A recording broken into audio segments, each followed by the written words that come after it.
Thank you, everyone, for being to the WOW conference. Welcome, actually. And I have to put glasses because it's so terrible to become old. So you have to give me some time. I put the glasses on. Okay. So WOW, we are calling it the WOW conference because we want to create a kind of a wow factor. And this is the only appropriate reaction to what's coming your way. Expect from these 2.5 days, well, nearly 3 in fact, mind-blowing ideas, coffee strong enough to fuel your brainstorm session for days. Since we would like to create a wow factor, I was thinking, let's try, we can actually start with the, wow, because I didn't see them before. It's a wow for me too. This really came natural, actually. So, picture this. You are gliding into a world where robots do your laundry. Oh gosh, I did my laundry this morning, by the way, at 6 o'clock. And self-driving coffee machine deliver your espresso just in time for your morning meeting. Sound like a dream? How many of you drink coffee in the morning? Oh wow, we don't have any tea person here. Me and Azel? Oh my goodness. Okay, so we opt for a coffee self-driving machine. So basically today, we will try to dive into the world of tomorrow. So either you are here for a foresight talk or just for the Italian coffee, let's say, no judgment. We really want you to live with more wow moment that you can count. So fasten your seatbelt, grab your notepads. Let's make this, I love this expression, I found it on internet, wow-worthy event of the year. Now that I raise all these expectations, please be with me for 2.5 days, because the expectations are getting very high. So here we will talk really about a smart environment, sustainable tech, and also cities where your house plant remind you to put water in them. Can you imagine? So, are you still with me? Are you still alive? Because it's just the first 3 minutes. Then, I have a story, short. I'm Italian. It was a real mission, hard mission for me to make it so small and short. But I have a story about the 7 colors of economy that we're actually talking about today. Now we are at the WOW unveiling the colors of economy. I don't know if you noticed that it took me half an hour this morning to find all the colors, and I think I have all the colors of the economy on me. So you feel actually, this sense of community. Applauso. Thank you. So, the color of economy. Allora, first, the blue economy, which is like the ultimate ocean conservation club. It's all about managing marine and freshwater resources without turning our ocean into a buffer line. Basically, it's about a sustainable use of ocean resources. Fish are happy, and your house is actually powered by waves. This is how I see personally the blue economy. Now we move to the green, which is rooted in the circular economy. It's basically the eco-friendly superhero that we all need. It's a mission to save the planet by cutting waste, using resources, smarter than a bargain shop on a Black Friday. And I'm looking to Francesca, which is a shopping fan like me. It's all about reducing, reusing, recycling, and making sustainability the coolest trend since the avocado toast. You know that now everyone eats avocado, no? When I was a child, I didn't know what was an avocado. So this is the green economy, let's say, in a nice way. The yellow economy, and I'm talking under the supervision of Julie. It's all about the glass half full approach to deserts. While tackling extreme temperatures and water shortages, it's promoting renewable energy, desert tourism, and sustainable agriculture. So, with solar energy, lighting up the desert like a rock concert, it's proof that even the hottest place can shine bright and become eco-friendly hotspot. Still with me? Okay, still alive? Okay, you see, no, but you always have to do a kind of check of your audience. Orange economy, that's my favorite. It's where creativity and culture throw a party, and everyone is invited. We are talking about art, entertainment, fashion, design, and everything in between. It's fueled by human imagination and innovation. But it's not just fun, of course, although it's quite pretty fun. But the orange economy also preserves cultural heritage and builds social connection. Basically, it's proof that creativity really can pay the bill. And then is the gold economy. It's like the tech-savvy cousin of the family. Do you all have in your family a kind of tech-savvy cousin? Yes? No? You know what is a tech-savvy cousin? Ah, ecco, porca miseria. Allora, okay, we explain it. Someone knows? No, Alessandro, if you don't know it, you are our digital expert in ETF, and we are in big trouble. It means that our communication was not so good. So the tech-savvy cousin is actually the nerd that every one of us has in the family. The one who knows, how to work in PC, how to actually change the asset. Ah, you are a boomer. No, I'm sorry, I'm still in this young... okay, I'm sorry. I'm still in this youngish modality. So the tech-savvy cousin is basically someone knowledgeable about tech. So now I have to repeat again. Always buzzing, the tech cousin, about artificial intelligence, blockchain, and digital finance. Is where innovation meets opportunity. Basically, it's like when you finally find the easy setting on your blender, to make a long story short. So, while we are all trying to keep up with the smartphone update, the gold economy is out there making the world smarter, one algorithm at a time. And then we have the silver economy, dedicating itself to our wise elders, ensuring that the 70 are the new 40, and the 50, although I always say 45, but I'm even more than 50, are the new 30. Well, in some cases, even the new 25. But okay, not in mine, unfortunately. Basically, the silver economy is like giving a retirement party for the entire planet where everyone is invited from 0 to 90. It focuses on the need of aging population, which is growing like the grandma's secret cookie recipe. Finally, last but not least, we have the white economy. It's all about healthcare, social care. It's like the world's biggest safety net, tackling challenges, global challenges like public health crisis. And in this period, we know what does it mean. Picture, in this case, as a superhero squad of doctors, nurses, and therapists, all equipped with a stethoscope and a prescription for happiness. So while we are all busy counting our vitamin, the white economy is here to ensure that we are in good shape and we have fuel off along the way. Did I give you a kind of short introduction to the color of economy on top of my outfit? Benissimo, applauso and we close here. Allora,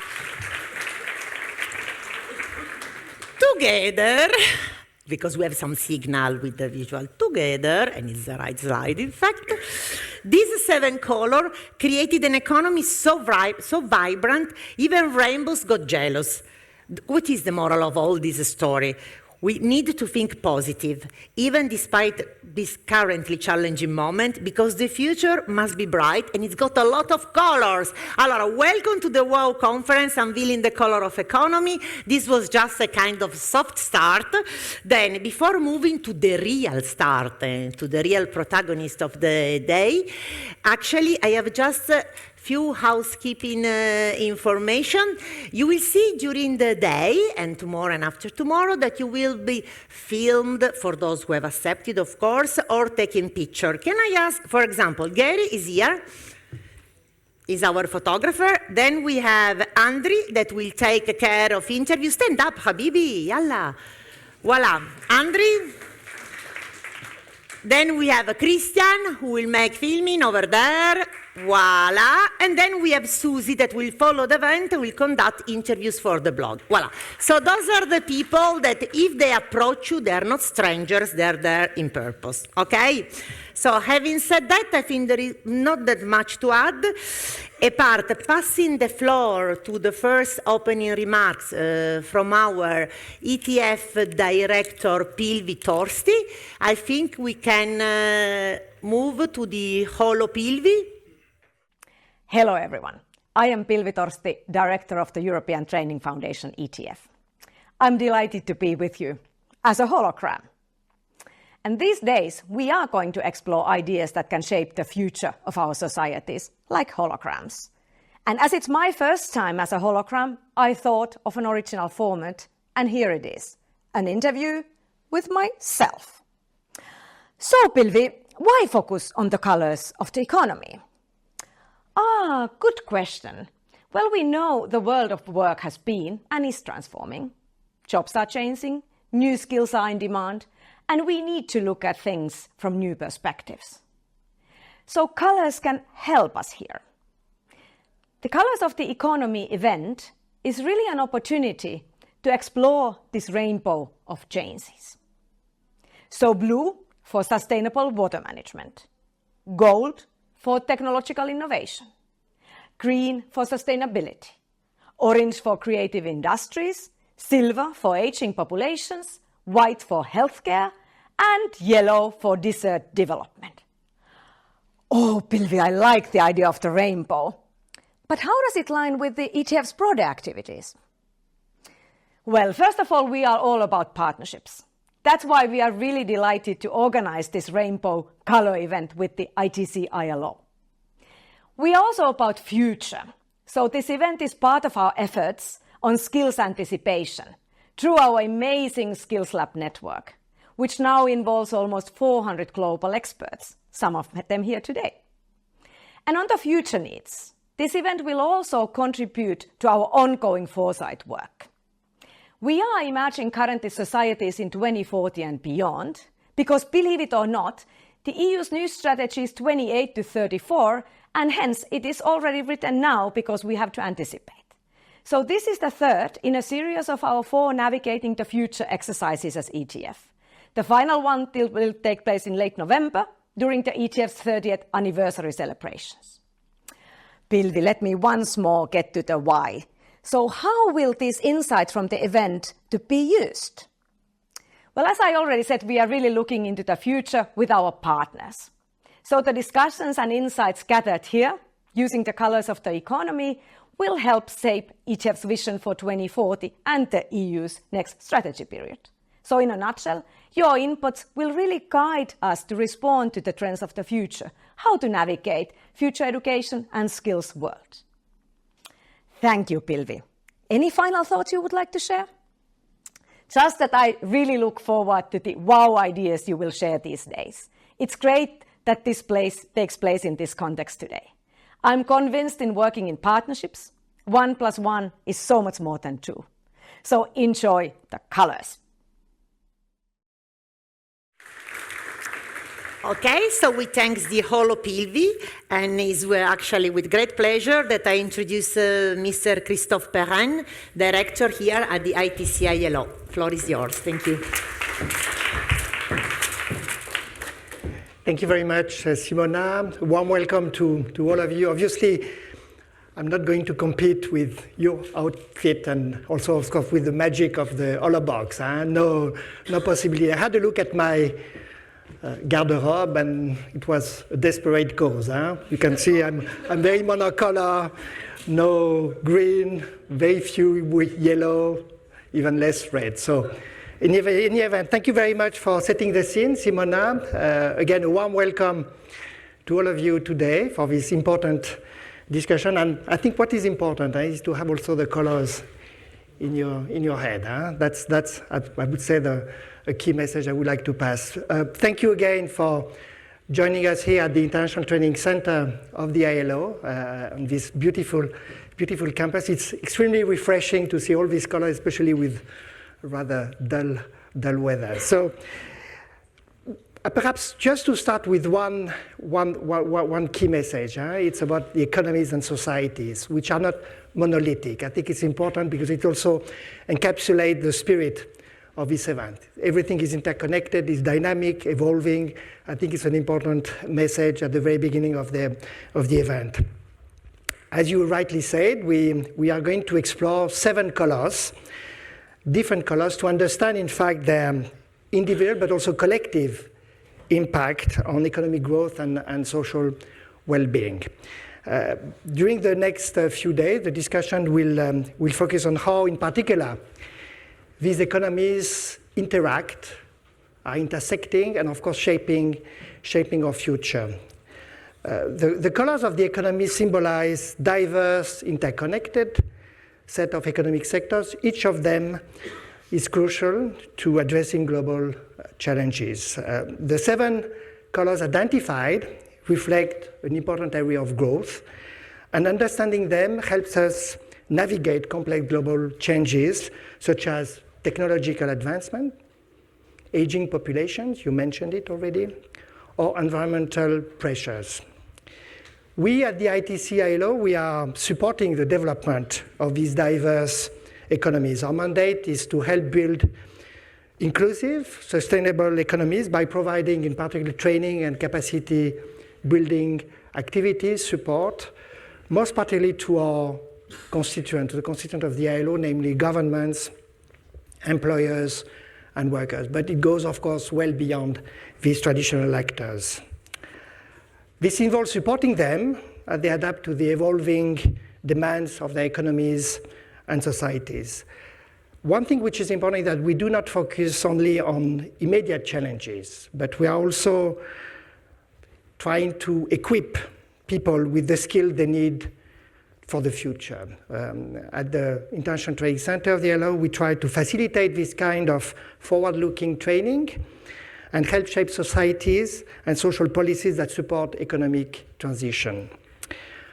Several examples. Simona, you already explained, and that was extremely useful to have, the full explanation of the 7 colors. But just to give a few examples to shape the discussion. For example, the white economy, and you referred to it, which focused on health and care sector, is increasingly critical due to demographic changes and the rising demand for healthcare services. By the same token, the silver economy is as important, driven by aging populations and the need for products and services that support older adults in maintaining an active, healthy lifestyle. Each color presents challenges and opportunities. Our collective role is to ensure that decision makers keep pace with these changes. And in that endeavor, I think one important message is that social dialogue is absolutely fundamental.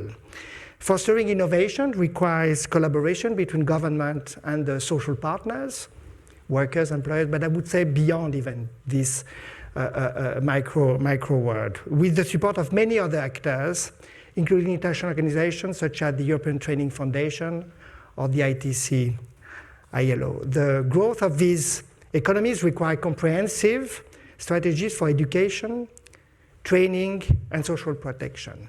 Again, let me give you other example. For instance, as we invest in the green economy, it is crucial to also think how to ensure just transition for workers who are moving from traditional sectors to new, more sustainable industries. Similarly, in the orange economy, we must consider how to create equal opportunities for all individuals to participate in the digital and creative revolution, ensuring that innovation benefits everyone.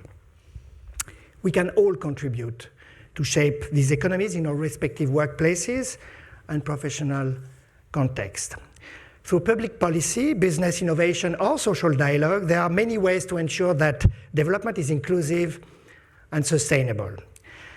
I therefore strongly encourage all of you to fully engage with the discussion in the 3 days, and I know I can count on Simona, on our colleagues from the ETF, on my colleagues from the center in that regard, bringing your insight and perspectives to define how we can collectively address and shape these economic transitions.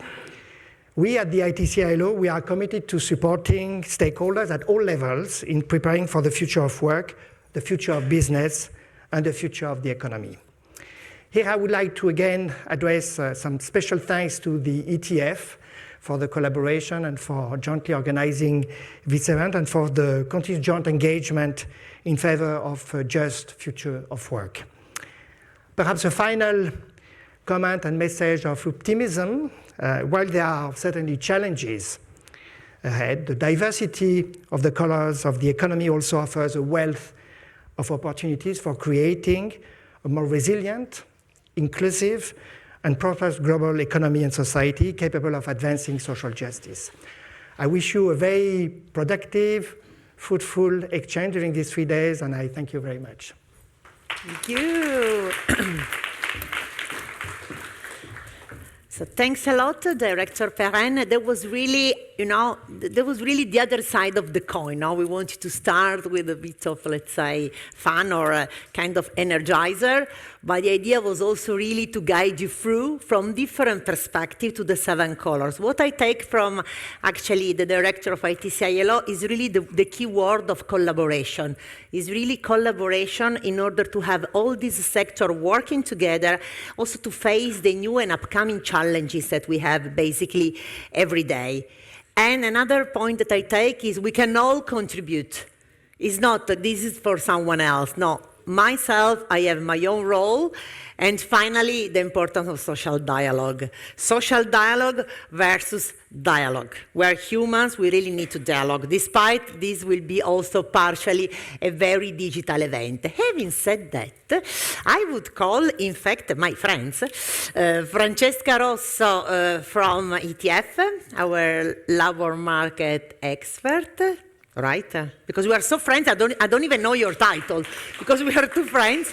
And Stefano Merante, the host, mamma mia, the host, and that's it, basically. I leave the floor to you. This is actually starting from the Holo Pilvi and Director Perrin was the gritty-meaty part. Before it was just entertainment. Floor is yours. Thank you. Thank you very much.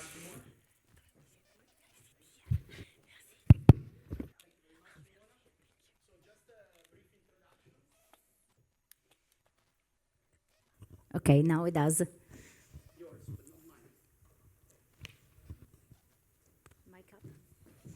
There is a gender bias here. It was done in purpose. Thank you. Bene. So, Good morning. Good morning. And good morning, everybody. Good morning, everybody. After some months of work, we finally have the room full of people, very packed. And thanks also for those of you who are listening from a stadium perspective out there.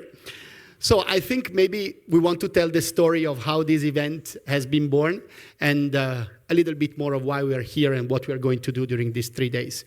So maybe starting from the Skills Lab network of experts. So can you tell us a bit more about this network? Most of the participants come from the network, but how also did the idea of a partnership with ITC ILO came up? Yes, so first of all, good morning, everybody. It's really a great pleasure for me to see you all here. It's quite a view from here. And many of you have been with us already a few times, and we became friends because this is really a long journey that we are walking together. It has been 3 years since we have funded the network of experts, so we actually celebrate the 3rd birthdays in these days. And it is really great to see also that there are new participants from the ITC, ILO constituencies and stakeholders that are joining us, and I hope that this will be an occasion really to also grow our network. So what is the network for those who don't know? It's a network of researchers or stakeholders that conduct research on topics related to skills demand, emerging skills demands in the country. And what is really impressive is that countries around the globe have a lot of specific issues, but there are also a lot of common challenges, and there is a lot of room to discuss, to find a solution together or to learn from each other. So that's what the network is about in a couple of words. But let me also recall a bit the success stories and what we have done very quickly in these 3 years. We have run 3 live events. This is the 3rd one per year. And we have organized about 20 webinars, online activities and conferences, both global and at regional level. We have launched a call for innovative research proposals where we receive more than 60 applications from 60 members of the network, and the results will be published soon. And some of the researchers working on these proposals are also present here today. And we have also organized, together with one of the members, Centar from Serbia, one event about platform economy together. So this type of partnership are starting, and we would like to push for these co-organized initiatives more and more in the future.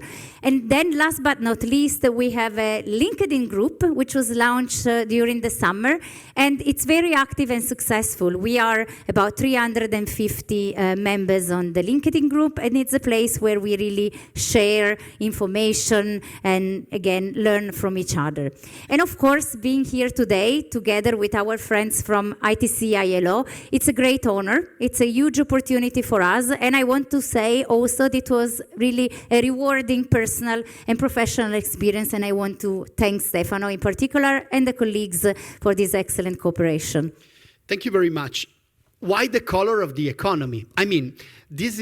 It all started, as always, with informal moments, an aperitif or something like that, where we were discussing, we would like to organize something on the colors of the economy. Us as well, so why don't we join forces, and we kind of trying to set up this beautiful event that we are now living. But the starting point was the fact that possibly categories that we use in analyzing the world of work, the economy, the societies, may not be fit for purpose anymore. So the colors is a marketing thing, but it's also very much a substantive, let's say, concept. Can you tell us a bit more? How do you approach this idea of the colors of the economy in a times in which economies and societies are changing at an unprecedented pace of change? Yes, Stefano said it already. It was basically starting over an aperitivo, informal, where we discuss about the fact that when we deal with our partner countries, but also in the European Union and in the countries where the ILO works, very often we try to use categories that belong to the 20th century. Think about economic sectors. The NACE classification. And these are, of course, important elements, important concepts which are still valid, but in a way, they are not that much fit for purpose in these days, because there are blurred lines between the sectors. The sectors are changing very fast. Societies are changing very fast. And this old, in a way, or traditional classification don't respond to the needs of our realities, our societies, our life. We all know that there is no one job for life. There is not only initial education. There is, not only black and white workers. There are many, workers which are in between. So there are really new categories emerging. And what we have imagined and what we have started to think is that this concept of colors of the economy somehow provide us with a new lens to, in a way, analyze or look into the economy, into the society. And there are many interactions within the colors, but also between the colors. So we see that there are interactions between green and blue economy. We see, of course, that there are interactions between the orange and the gold economy. Orange is not only traditional, there is a lot of technology in it nowadays. And we see, of course, that there are huge links between white and silver economy. They really go together. So, in a way, these concept of colors give us a framework to start to think a bit outside of the traditional boxes. And this is exactly what we would like you to do in these 2.5 days. Also, we were thinking, if people come, all the way, there are people among you who travel for 2 days to come here. So this needs to be really worth it. It really needs to be something where you interact, where you contribute, where you come back home with, some new ideas, some new reflections. And we really, dedicated a lot of efforts, and we hope that, we will be up to the challenge. And the world is already changing. I mean, we can already see ministries of blue economy in countries. So it's not just about a philosophical or marketing reflection. Structures are already changing and things are emerging. We were caught thinking about, new models of development arising in desert contexts. And so we came up with this idea of the yellow economy that we are going to discuss during these days, and in particular in the session after this one. So there are things that are changing, and are our categories, are our mindsets already let's say, grappling these changes.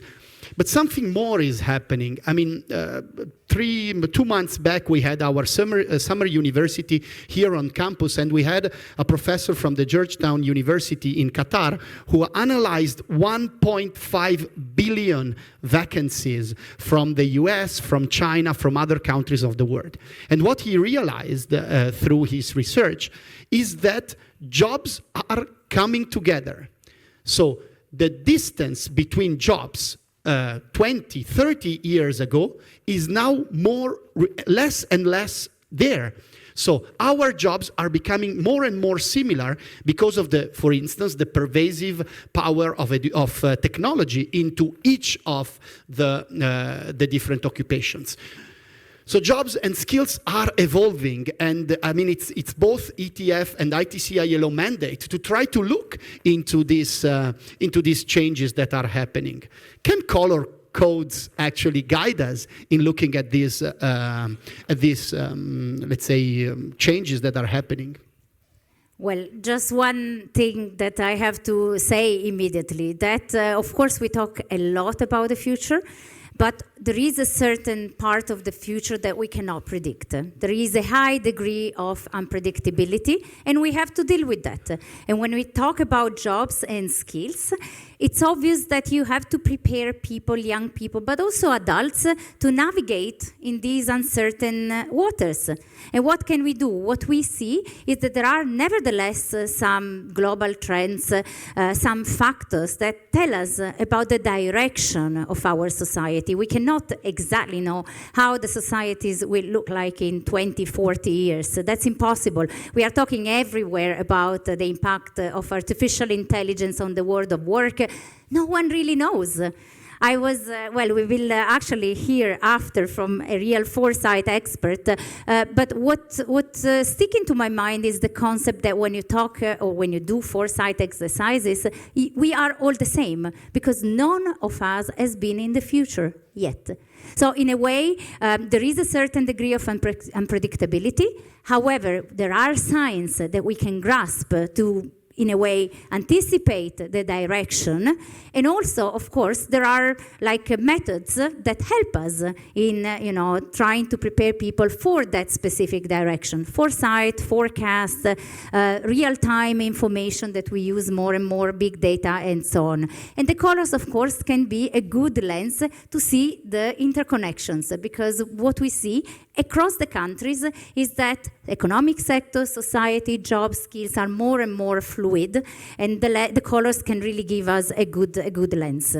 Yeah, I think I agree with you. Last month we hosted our Artificial Intelligence Forum here at ITC ILO, and one of the things is that actually we can just look 12 months from now on how to what the artificial intelligence can actually bring into the labor market. But at the same time, we need to have this short-term view, but also this mid to long-term view to try to shape also policies, but also the strategies of our organizations, be it governments or employers or workers' organizations. It's critical to be able to have a strategic view within also, let's say, a more tangible way of looking at the changes that are happening in the labor market. But here, my last question to you, Francesca, is which future do you expect to catch a glimpse of in the upcoming 2.5 days? Well, and here comes a very key message that I want to leave you with, is that there is no one single future. There are several futures, and they have to be built. So each of you has the power to contribute to building this future. We keep saying it at the ETF that the future is not predetermined. And I think it's very much true. There is not one future that will happen, but that future will depend on the single actions that the actors will take in the different countries. And this is exactly what you are here for. And again, I really want to thank all of you for the long journey and for coming and for believing in this project. Thank you very much. Just a quick recap of what is going to happen in the next 3 days. So day one, it's all about inspiration. So we are going to have sessions to dive a bit deeper into these 7 colors of the economy. While tomorrow we are going to have our foresight exercise, we will be supported through a methodology that was jointly developed by ETF, ITC ILO, and our future foresight colleagues from Pantopicon from Belgium, who you are going to meet also tomorrow. And I want to recognize the support that was given for this event from Nick and the team that you will meet tomorrow. On the third day, it will be about ideation. So we are going to find out to create new, let's say, concepts of capacity building, of training that we want to see in the future, but also some research questions that could guide the agendas of your respective organizations in the next 5, 10, 15, 20 years. So we want to have a look with the horizon of 2044.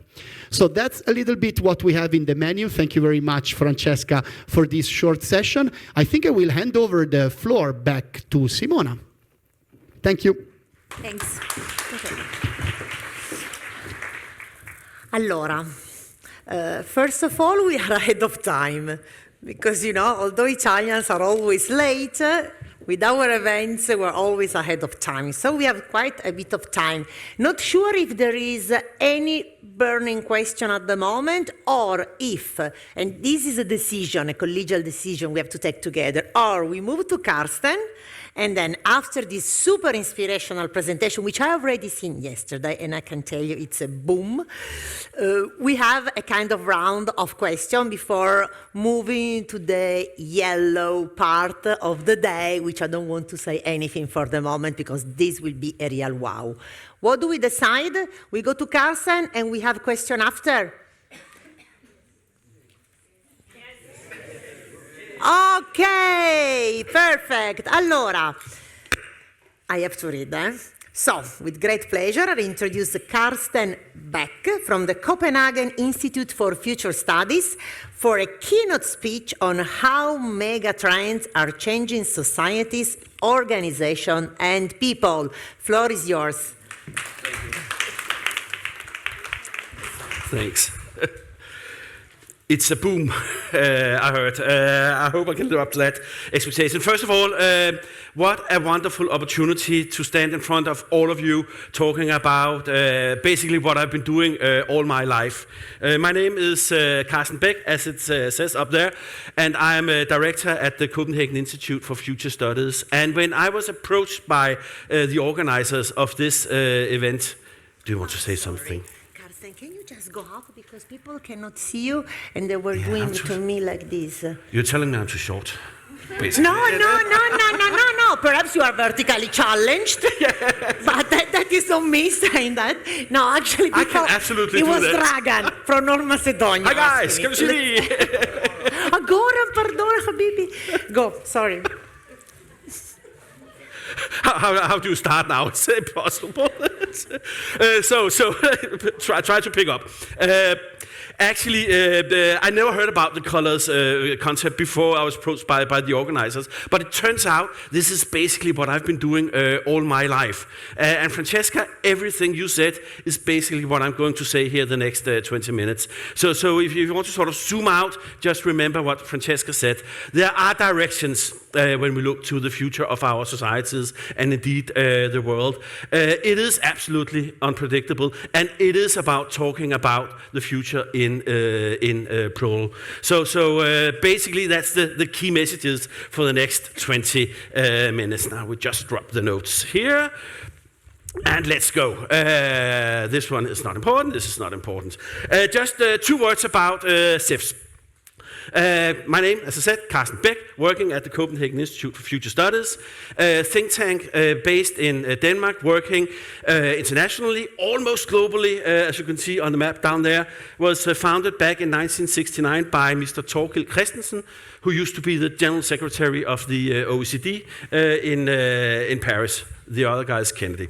And what we do foresight. So we try to have conversations around the globe with all kinds of stakeholders, which is very important. I'll get back to that later in my presentation. We try to be interdisciplinary, which is also extremely important when you have conversations about the future, about all the colors of the economy. The first thing I would urge any foresight team to do is to, and maybe that's for tomorrow actually, to look around the table to see who's actually doing the talking, who's actually having a voice in conversations about the future. That for me is one of the key fundamental things about foresight, because not everybody in the world, as we know, have voices when it comes to the future. So look at the people talking, including me, of course.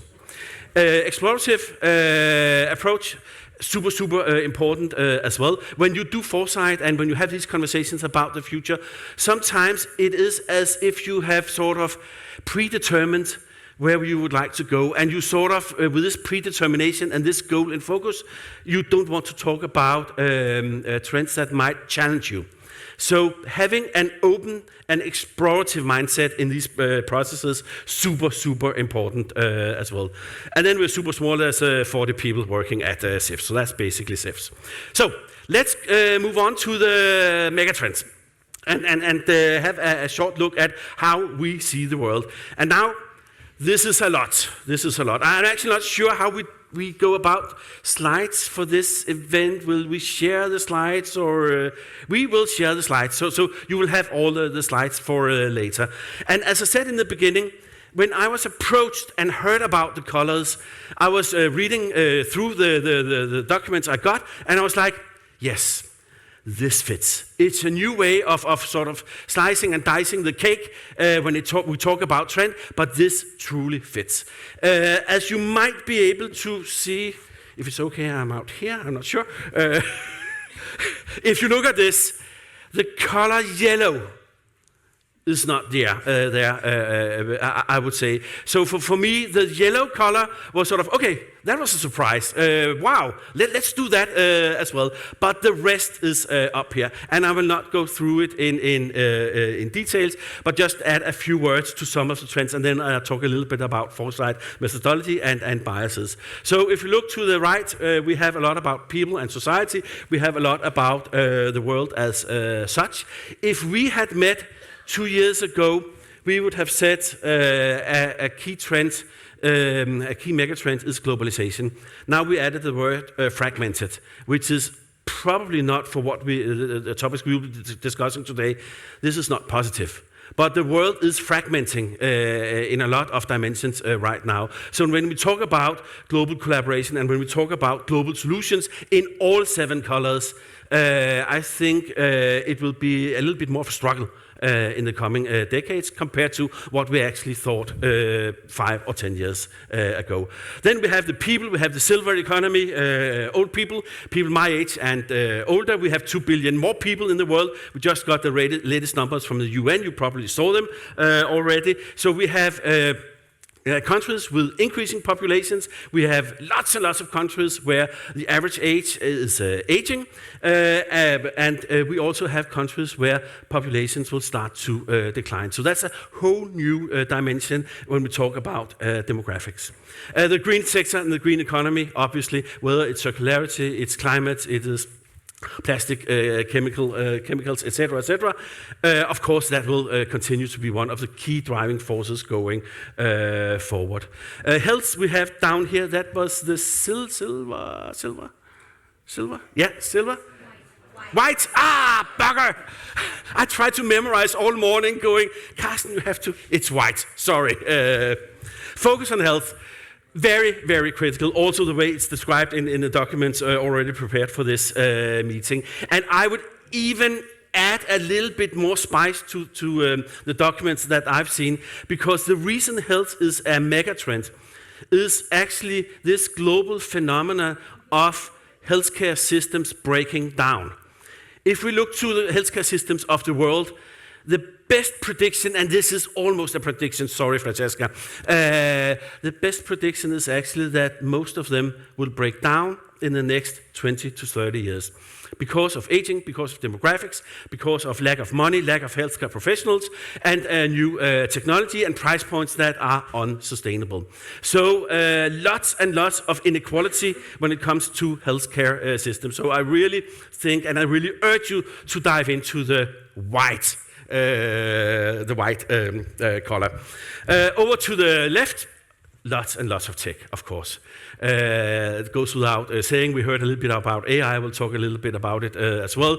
Lots of engineering advances, interconnectedness, that's just a silly way of saying the internet, and biotech also increasingly important in a number of sectors, maybe actually for the yellow economy as well. That could be some sort of connect. And then finally, to the upper left corner, we have the economic perspectives. It is about growth, it is about inequality, it is about networks and platforms, and the service economy booming in more and more countries. Can I just add, I'm an economist originally, one personal color, I don't know which color to choose actually, a scary color somehow, because when we look to economic growth right now, the perspectives are not good. And with all the ideation you will do on day 3 of this event, we need money to finance. We simply need to put up funds to start executing on all your great ideas. And as we see the world right now, economic growth is stalling in many parts of the world, not all the parts. And if you look to IMF and look to their medium-term predictions, they are actually more, scary is a big word, but they are more difficult. And when we look to something like total factor productivity right now, we are not where we were supposed to be. So for me, that is an underlying trend that makes this conference even more important, but also more difficult. So, all in all, and with my forgetfulness, we have all the colors up here. This is not about predicting anything, absolutely not. But it is about having conversation based on trends that with a high degree of likelihood will influence all the colors. So this should sort of be the backbone of the discussions. One of the things we see at SIFS when we do foresight processes is that it's easy to talk about economy. It's easy to talk about technology. The tricky things when talking about colors and trends and foresight is what's going on in people's minds. So just bear with me a few words about that. This is at SIFS, this is one of our favorite advertising pieces ever. It's super old. It's back from the 60s. It's an ad in Life magazine. And it's from Humble Oil. I hope you just about can read what it says here. Each day, Humble supplies enough energy to melt 7 million tons of glacier. That was the tagline back in '62. That was the tagline. Wow, what an amazing feat. We have engineers, we have people that are able to drill, and we can melt 7 million tons of glacier. Isn't that amazing? Each and every day. Today, the mindsets, of course, completely change. And you would never, ever see stuff like this. So it's one thing talking about technology. It's one thing talking about economy. But people's minds, the values and the norms that will support the colors going forward, I think that is a highly, highly critical component of this event and the conversations you will have in the next 2.5 days. So when you have these conversations, how do you go about it? And I know lots of you are foresight professionals and you've done this many, many times, but just our take at SIFS when it comes to good conversations about the future. Of course, there will be the tools that we heard about, the forecast and the techniques and the science and the data and the knowledge, etc., etc., etc. And we need to support our discussions with all the best available data at hand. By the way, another scary color in my mind, data quality. Data quality is challenged globally right now. So can we actually trust the data coming from also very recognized institutions? That for me is actually kind of scary. But anyhow, of course you need to examine the data. So the latest, as I said, demographic numbers from the UN, that should be part of your conversation. But then there's also the right side here. The new perspectives, the futures thinking, the imagination, the aperitivo you had, my dear friends. I'm not suggesting we'll have aperitivos. I can't pronounce it. You will have it. Cool, good. But there's a sweet spot between having these out there ideas where you push things a little bit, and when you ask very often people of my age and my gender, why is it actually you cling on to this position? Because we see something new and fresh. Maybe we don't have all the data. Maybe the data is a little bit shaky, but this could happen. This could happen. And in the middle, that's where you have the sweet spot in foresight conversations. I'm not saying this is easy, because if you're very much over there, the right side is difficult, and if you're very much in the right side, you're sort of an entrepreneur and you just go, maybe some of the stuff from the left side is difficult. But the sweet spot, and once again, we are back to the voices in the room, the sweet spot is where it's at. We see this conversation when we talk about AI. Oh my God. We heard it also in the beginning. The next 12 months, up and down, and we all talk about it, we all have conferences, and I attend some of these conferences. I never talk at them because I basically don't know anything about AI, but when I listen to the conversations as a foresight specialist, I hear these two perspectives. One about all the possibilities, all the things that can go right and all the things that can go wrong, and then the data streams about energy, about how it will influence all the jobs and skills and competence profiles in the future. And it is a mix. My favorite piece of stats on AI is actually a year old, and this is an American example. This is basically, it's healthcare. It's a study where someone asked patients to either have a conversation with a doctor, that would be the physician here, or with ChatGPT, basically about some ailment I have. I don't feel right. I need to talk to someone, mental or physical. And if you ask the patients after the conversation, what's the quality of the conversation when we talk about healthcare, you can actually see ChatGPT performing better than American physicians. And the interesting thing is, and you've already seen that, of course, is if you ask about empathy, if you ask about everything on the right parts, we also get higher ratings from ChatGPT. I am not suggesting that physicians will disappear in the future, but this is just, for me, it shows how these conversations need to encompass many dimensions going forward. So that's a little bit, for me, one of the examples of where we need to find the sweet spot. We need to talk about all the tough stats and data, etc., and we need to talk about people. That's basically it.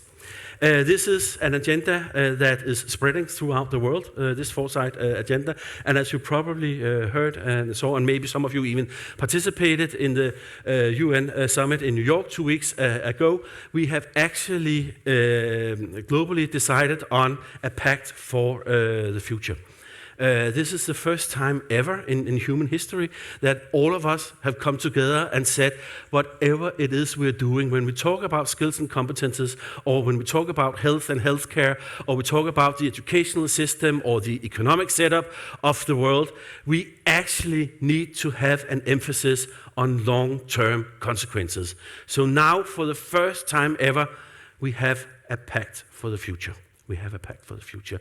We are proud and super humble at SIF to have been a little bit part of this. And as I always say about these pacts and treaties, I know they're difficult to make, and there's been lots of compromises, and not everybody agrees. These are just some of the key messages about future generations, lots of risks, and lots of global transformation. But the tricky part begins now. Now we need to understand, how do we go about this? Do we want to have commissioners for the future? Do we want to have ministries dealing with long-term consequences? How do we go about long-term thinking in each of our political systems? So super good first step. I think the colors at this event can support this, but the next steps will be a little bit more difficult, of course. And this goes for people as well. It's not only about presidents and experts and all of that, because we are talking about change. So we need to challenge biases. We need to challenge biases at the high level and also at the level of the many people. This is just one silly example of this. Skills and competences going forward. It's actually one of my favorite examples, because here we have two people working. They're not working in the future, they're working right here, right now. They are working as facility managers at a children's hospital in New York. And I like the thinking about, in this picture, because obviously they're cleaning windows. They're hanging out there. It's a horrible job. I would die, basically, being out there. But they're cleaning windows, and they're probably super good at this. But with this new mindset and new ways of looking at skills and competences, and this new way of looking at the future, okay, what's important in a children's hospital? This guy. Nothing else. Nothing else matters. The facility management doesn't matter. HR doesn't matter. Foresight certainly doesn't matter. It's all about this little guy. It's all about this little guy. And I am sure that this twist in facility management is helping this little guy. So, you've done the Captain America suit, you've done put on the Batman suit, you still clean the windows, you do whatever it is we need to do to make the economy function and tick, and then you fist bump the little patient inside. And I think that's a wonderful example of what it is we need to do on a global basis. And I also think this actually shows how difficult it is. This guy, he gets it. He's smiling. He knows what this is about. We need to change our ways. But look at the guy in the Batman suit. He is not happy. He is sad, and the Batman suit is a little bit too tiny. I know how he feels. It just sucks. Why are they doing this to me? Why are the people and the CEOs of the organizations, why are they doing this to me? And that's the challenge we face. So it's not only about presidents and CEOs and big organizations and big companies, it's about everybody going forward. So for me, the final comments would be, let's have more creative thinking, let's have more creative ideas. I think we need it. I think we are facing a number of crises right now. Let's be more curious than we used to be. I think we need curiosity. I think we should foster and create a curious mindset, especially amongst young people. And of course, we should not forget about analytical skills. We should ask, even in a world of aging, remember the voices of young people in the rooms, also at this event. So one ask from me to you would be to, whilst you are having the conversations tomorrow and the day after tomorrow, just once or twice think about, what would your daughter say to this? So when you are talking and now we have the idea and it will be like this and the desert will bloom and everything will be fine. If your daughter was sitting next to you, and let's say 10 years and upwards, what would she say? What would she say to this? So challenge yourself in the coming days. My key takeaways outside-in perspective is important. I love the ideas of the colors. I think it's a wonderful way of slicing the cake. I think we need long-term and foresight-based discussions. They're supported now by the UN and the Pact for the Future. So let's get started with this. Let's acknowledge all the biases in this room, in any kind of other room, because we need to deal with them one way or another, and let's allow ourselves today, tomorrow, and the day after tomorrow to dream big. That would be my hope for you. So thank you so much for listening. It's been my pleasure to address you, and I hope you have a wonderful event. Thank you.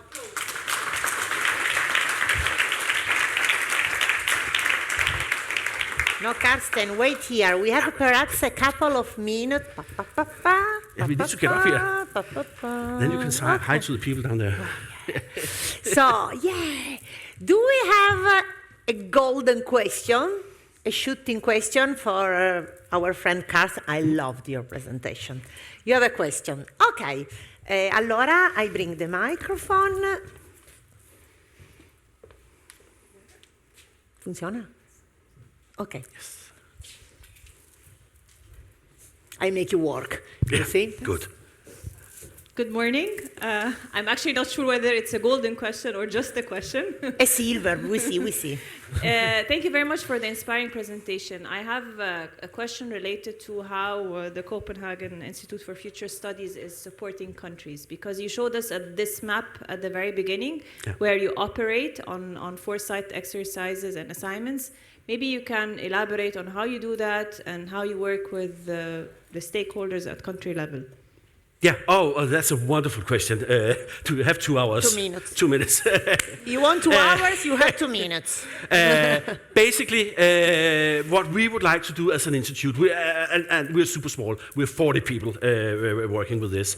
We would like to engage all stakeholders in all societies to do this. So that's a very big, bold goal. In reality, we do this by 3 or 4 strategies. One, we have lots of conversations with companies about any kind of future topics. So companies is a very important part of the stakeholder landscape of CIFS. 2, we are working closely together with the United Nations and other organizations of a similar kind with similar mindsets. And we have, as I said, started to engage in this process with the Pact for the Future. These are small steps, and we would like to spread this word as fast as possible. Being small and Danish, we will start with the Danish government, and they are not easy, I can tell you. But we have the meetings in place, and we were starting there. Third, we do lots of courses, and they are truly global. So we talk to maybe people from 50, 60, 70 countries per year through our courses on foresight. And finally, and that's the last one, and that's also why I keep on droning about young people, we would like to get young people to start having conversations about a future where it's not only about all the scary things that could happen in their life.